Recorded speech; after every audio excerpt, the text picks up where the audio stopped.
دنیا کی سب سے بڑی کشتی 80 لوگوں کو لے کر سوار ہوئی۔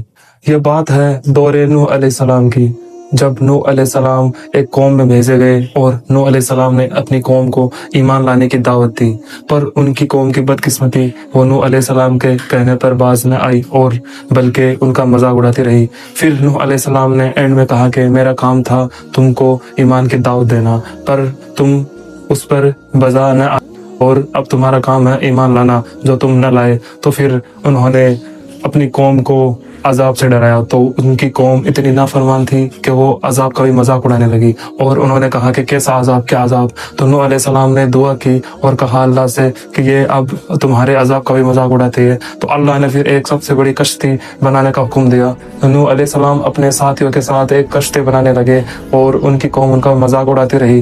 وہ کشتی انہوں نے پوری بنا لی اور وہ کشتی کم از کم اتنی بڑی تھی کہ 80 گز چوڑی اور اتنی ہی لمبی تھی اور اس کے اندر 5-6 منزلہ تھی۔ اور جیسے ہی کشتی پوری ہوئی طوفان آنے لگا، پانی آنے لگا۔ اللہ نے قرآن میں فرمایا کہ اور ہم نے آسمان کے دروازے کھول دیے اور پانی آتا ہی رہا حتیٰ کہ اتنا پانی آیا کہ کشتی تیرنے لگی۔ نوح علیہ السلام نے اس کشتی میں ایک جوڑا ہر جانور کا لیا اور اس کے اندر صرف 80 ایمان والے ہی سوار تھے۔ اور یہاں بات آتی ہے ان کی بیوی اور بچوں کی، تو ان کی بیوی ان کی نافرمان تھی جو کبھی ان پر ایمان نہ لا سکی، ان کو کبھی ایمان کی توفیق نہ مل سکی۔ ایسے ہی ان کا ایک بیٹا بھی تھا جو کبھی ان کی باتوں پر نہ آیا، نہ ایمان لا سکا، اور دونوں اس پانی میں بہہ گئے۔